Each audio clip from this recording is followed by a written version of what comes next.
นี่ดีมือเรื่องจังเลย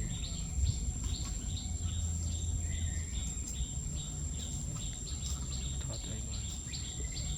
ยังมุกไอ้ไส้เดียว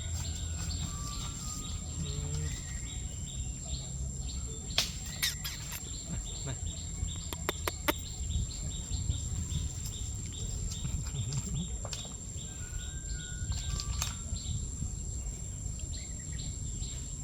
ทำอย่างนี้ยังพอเดือย